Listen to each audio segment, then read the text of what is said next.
नमस्कार दोस्तों, टीवी सोहेल में आपका स्वागत है। आज बात करेंगे कि जो इमरजेंसी ड्रग्स होती हैं उनके बारे में जानना बहुत ज़रूरी होता है, क्योंकि मैं अक्सर देख रहा हूं कुछ मेडिकल स्टाफ हैं, काम कर रहे हैं, लेकिन उनको इमरजेंसी मेडिसिन के बारे में, इंजेक्शन के बारे में नहीं पता होता है, जिसकी वजह से जब पेशेंट कोई क्रिटिकल होता है या इमरजेंसी होने पर मेडिसिन ना मिलने पे पेशेंट की मौत भी जा सकती है और जिससे प्रॉब्लम डॉक्टर की होती है। तो आज इस वीडियो में पूरा मैं बताऊंगा कि इमरजेंसी की इंजेक्शन यूजेज के बारे में बात करूंगा और रूट्स के बारे में बात करूंगा कि वो इंजेक्शन आईवी या आईएम और कैसे दिया जाता है उसके बारे में बताऊंगा। इसके बारे में जानना बहुत ज़रूरी है। और चलिए वीडियो, ये सारे इमरजेंसी ड्रग्स मैंने एक बॉक्स बनाया हुआ है, ये देखो ये बॉक्स बने हुए, इनमें सारी इमरजेंसी ड्रग्स हैं। तो चलिए वीडियो शुरू करते हैं। उससे पहले मेरे चैनल को सब्सक्राइब करना ना भूलें। अगर वीडियो मेरी अच्छी लगी है तो लोगों को शेयर करें। अभी जो मेरे हाथ में देख रहे हैं ये डोपामिन इंजेक्शन है, इसके अंदर डोपामिन है और ये होता है 40 mg पर ml, मतलब 5 ml इसके अंदर है तो 200 mg ड्रग्स पाई जाती है। ये इसकी एक्सपायरी डेट लिखी हुई है। इसके यूजेज होते हैं, सबसे पहले जब लो ब्लड प्रेशर, मतलब अगर पेशेंट का ब्लड प्रेशर कम है उसमें यूज होता है। सेकंड, अगर हार्ट रेट कम है तो उसमें यूज होता है। और थर्ड है कार्डियक अरेस्ट, मतलब पेशेंट का हार्ट स्टॉप हो जाता है तो उसमें भी यूज होता है। अब डिपेंड करता है पेशेंट की कंडीशन और डॉक्टर पे डिपेंड करता है। इसकी डोज के बारे में बाद में बताऊंगा। ये इंजेक्शन सिर्फ इंट्रावीनस ही लग सकता है, वो भी डाइल्यूट करने के बाद में। देखो ये लिखा हुआ है 4 IV इन्फ्यूजन आफ्टर डाइल्यूशन, मतलब कि ये डाइल्यूट करने के बाद में इंजेक्शन आप दे सकते हैं, आप डायरेक्टली इंट्रावीनस नहीं दे सकते हैं। उसके बाद में बात करते हैं लैसिक्स इंजेक्शन। ये रहा लैसिक्स इंजेक्शन, ठीक है। इसकी एक्सपायरी डेट ये लिखी हुई है जून 2024 तक ये एक्सपायरी डेट। ये 4 ml का इंजेक्शन है और ये इंजेक्शन किस रूट से आप दे सकते हैं, मतलब कैसे आप इंट्रामस्कुलर भी दे सकते हैं और स्लो IV इंट्रावीनस भी आप दे सकते हैं। अब इसके यूजेज क्या होते हैं? हाई ब्लड प्रेशर, अगर पेशेंट का BP बहुत ज़्यादा बढ़ा रहता है तो उसमें भी यूज होता है। और हाइपरकेलेमिया, अगर पेशेंट का पोटेशियम बहुत ज़्यादा बढ़ा है तो उसमें भी यूज होता है। तो इसके बारे में बता चुका हूँ। अब इसके बाद बात करते हैं डाइक्लोफेनिक इंजेक्शन।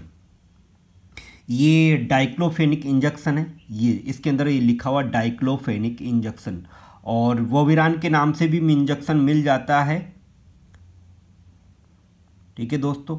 ये इसकी एक्सपायरी डेट लिखी हुई। अब ये इसको देना है, मतलब किस रूट से आप दे सकते हैं। ये इंजेक्शन आप इंट्रावीनस में दे सकते हैं, वो भी डाइल्यूट करने के बाद देते। कभी कभार क्या होता है आप डायरेक्ट देंगे तो पेशेंट को घबराहट होने के चांस बढ़ जाते हैं।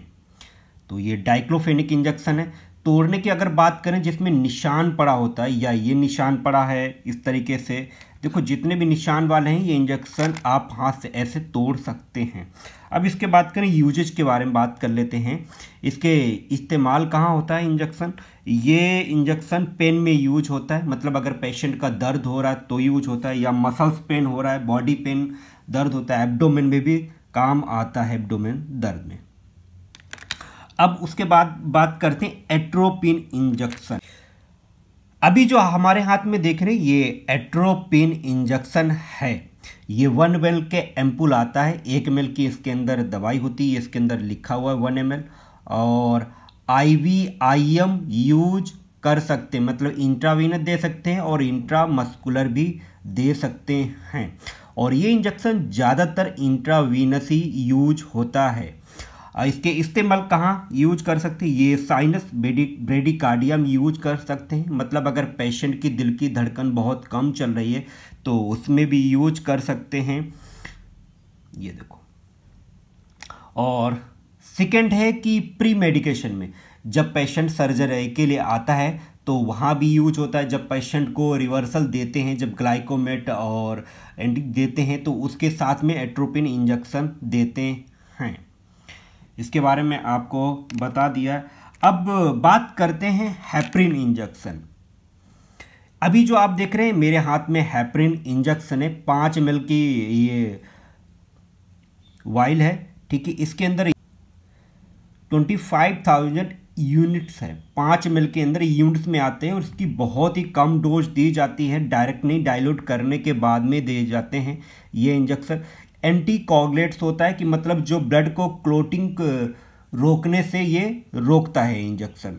ये इंजेक्शन आप देना इन्फ्यूजन, मतलब कि इसके अंदर इन्फ्यूजन के साथ ही आप दे सकते हैं। इसके अंदर लिखा हुआ इंट्रावीनस दे सकते हैं और सबक्यूटनस भी दे सकते हैं, यूज ओनली। बट ज़्यादातर ये इंजेक्शन डाइल्यूट करने के बाद में दिया जाता है, या पेशेंट को जब सेंट्रल लाइन डाली जाती है तो उस वक्त भी दिया जाता है। तो दोस्तों इसके बारे में मैंने आपको बता दिया। अब बात करते हैं ट्रेनेक्सा इंजेक्शन। इसके अंदर ट्रेनेक्सामाइसिन होता है। ये थोड़ा सा जो इंजेक्शन एक टूटा था उसका लग गया, लेकिन एक्सपायरी डेट ये लिखी है 2023 तक की आप यूज कर सकते हैं। 2023 तक की आप इंजेक्शन को यूज कर सकते हैं, मतलब लगा सकते हैं। इसके यूजेज हैं, सिर्फ आईवी है ये इंजेक्शन दे सकते हैं, मतलब इंट्रावीनस ही आप दे सकते हैं। इसके अंदर जो ड्रग्स है वो 500 mg 5 ml के अंदर है, ठीक है, मतलब 100 mg पर ml है। 5 ml का ये एम्पुल होता है इंजेक्शन, 2 ml का भी होता है एम्पुल, आता है मार्केट में। तो इसका यूजेज के बारे में बात करते हैं। ये इंजेक्शन ब्लीडिंग को स्टॉप कर देता है, जैसे कि सर्वाइकल ब्लीडिंग हो रही या नोज ब्लीडिंग हो रही है या प्रोस्टेट सर्जरी में ब्लीडिंग होती है उसको मत करते हैं, या टूथ रिमूवल में यूज, जो दांत निकाले जाते हैं डेंटल सर्जरी में उसमें भी यूज होता है, या हैवी पीरियड, जो महिलाओं के पीरियड होता है तो उसमें भी यूज होता है और सर्जरी में भी यूज होता है। तो इसके बारे में मैंने बता दिया आपको। हाँ, अब उसके बारे में अब बात करते हैं एड्रेनालिन इंजेक्शन। देखते हैं एड्रेनालिन इंजेक्शन कहाँ है। ये एड्रेनालिन इंजेक्शन है। इसके अंदर ईच कंटेनर 1 ml का एम्पुल होता है और इसके अंदर ड्रग्स 1 mg पाई जाती है, ठीक है। अब ये इंजेक्शन देने कैसे दे सकते हैं, मतलब किस रूट से आप दे सकते हैं। सिर्फ इंट्रामस्कुलर दे सकते हैं और ये इंट्रामस्कुलर और इंट्रावीनस ही आप दे सकते हैं।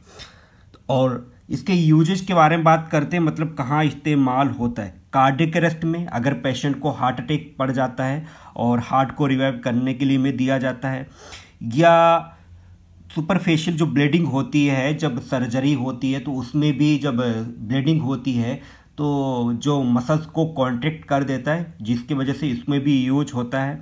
और अस्थमा में भी यूज किया जाता है और हार्ट रेट को भी इंक्रीज कर देता है। तो दोस्तों इसके बारे में ये भी आप हाथ से तोड़ सकते हैं। अब बात करते हैं एनटीजी नाइट्रोग्लिसरीन। तो ये नाइट्रोग्लिसरीन इंजेक्शन है। इसके अंदर लिखा नाइट्रोग्लिसरीन इंजेक्शन आईपी। तो ये injection IV infusion after dilution, ये डाइल्यूट करने के बाद में ये इंजेक्शन आप दे सकते हैं और डायरेक्टली इंट्रावीनस मतलब नस में नहीं दे सकते हैं। 5 ml का एम्पुल होता है, आ जाता है, ये देखो इसके अंदर लिखा हुआ है, ठीक है, 5 ml का है ये। इसके बारे में यूजेस के बारे में बात कर लेते हैं, कहाँ यूज होता है, मतलब इस्तेमाल कहाँ होता है। तो नाइट्रोग्लिसरीन हाइपरटेंशन में यूज होता है, मतलब अगर पेशेंट को हाई ब्लड प्रेशर की समस्या है और सडनली बहुत ज़्यादा ब्लड प्रेशर आप पेशेंट का बढ़ जाता है और मेडिसिन से कंट्रोल नहीं हो रहा है, तो ये इंजेक्शन को डाइल्यूट करने के बाद पेशेंट को दिया जाता है, जिससे ब्लड प्रेशर कंट्रोल हो जाता है, ठीक है। अब दूसरा है एंजाइना पिक्टोरिस के बारे में। एंजाइना में भी यूज होता है, मतलब अगर पेशेंट को दर्द हो रहा बहुत ज़्यादा तो उसमें भी नाइट्रोग्लिसरीन दिया जाता है, टेबलेट भी आती है इसकी। तो दोस्तों इसके बारे में मैंने आपको बता दिया है। ये एमिडोरोन इंजेक्शन है, आप ये लिखा हुआ देख रहे होंगे, पढ़ पा रहे होंगे, एमिडोरोन इंजेक्शन इंट्रावीनस इन्फ्यूजन। ये बोतल के साथ में डाइल्यूट करने के बाद में दिया जाता है, डायरेक्टली आप ये इंजेक्शन को नहीं दे सकते हैं और बड़े ध्यान से देना पड़ता है। ये इसके यूज के बारे में बताते हैं कि इरेगुलर हार्ट बीट, अगर पेशेंट की दिल की धड़कन कंटिन्यू नहीं चल रही, रुक रुक के चल रही, तो उसमें यूज किया जाता है, मतलब पेशेंट के हार्ट बीट नॉर्मल बनाने के लिए। सेकेंड, वेंट्रिकुलर टैकीकार्डिया है तो उसमें भी यूज किया जाता है। और आर्ट्रियल जो फिब्रिलेशन होता है उसमें भी यूज किया जाता है, वाइड कॉम्प्लेक्स टैकीकार्डिया में भी यूज होता है। लेकिन कोई भी इंजेक्शन बिना डॉक्टर के आप ना दें। दोस्तों, अगर आपकी मेरी वीडियो अच्छी लगी है तो इसको लाइक, शेयर, सब्सक्राइब करें।